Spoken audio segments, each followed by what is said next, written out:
We are picking it up in 663 to 666. Dido has just said her parting words, and now she's fallen on Aeneas' sword.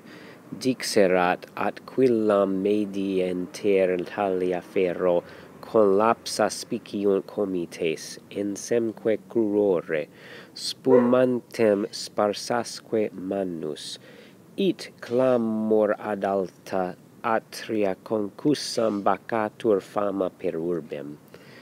She had spoken. The subject is Dido.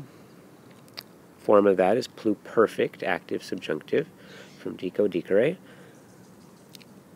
She had spoken, and now we have a subject change, her comites, her companions, meaning most likely her servants, probably famulae are here, her servants.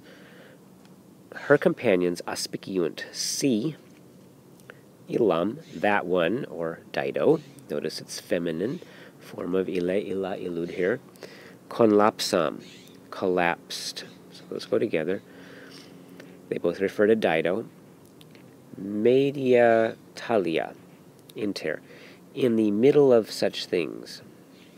Those all go together. In the middle of such things, meaning this massive pyre and conflagration now. Pharaoh, on or by her sword. Now, literally, Pharaoh is iron, but it's a poetic way of saying sword. It's metonymy, where you use a word to substitute for another word, and usually that has a poetic effect. And a specific form of metonymy is synecdoche, and this appears to me to be so because synecdoche is a metonymy that's a part for a whole, and iron is a part of the sword and indicates sword as a whole. So one more time on that whole part there. She had spoken, and her companions see her collapsed, or that one collapsed, in the middle of such things, on her iron, on her sword.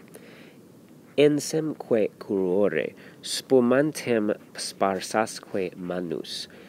And they see, gotta put in there again, the ensem, the sword, another word for sword here, spumantem, present active participle,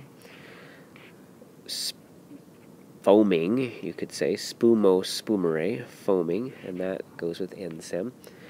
Note it's a present active participle as the unt, so we say ing as our translation. The sword foaming, crurore, with gore. Now that's the ablative form. With gore or with blood. And they see, aspiciunt, sparsas manus, and her spattered hands. So that's the last thing they see, the sparsas manus, and those go together, the spattered hands. Sparsas is a perfect passive participle from spargo, spargere, blood-spattered hands. We understand that they are also sparsus crurore. The crurore could go with that too. And so we have a perfect passive participle here, a present active participle, and conlapsam is also a perfect passive participle.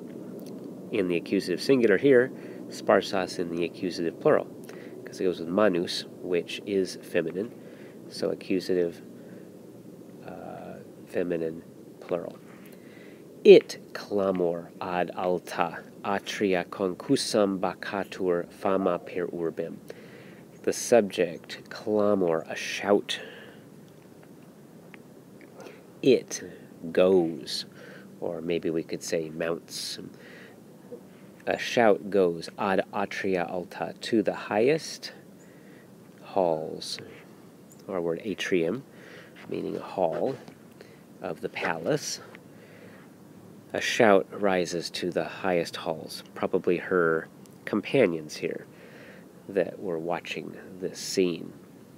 Fama, rumor, back with Dame Gossip again, she's back. Rumor, bacatur, goes wild like a bacchant. Remember we had the word bacantur used, bacatur, for Dido herself. Now, rumor has some really juicy gossip, really juicy news to share with everyone, and she's going wild like a bacchant. So we talked about that earlier. You can look up bacchant if you want to get all the allusions that go along with that word.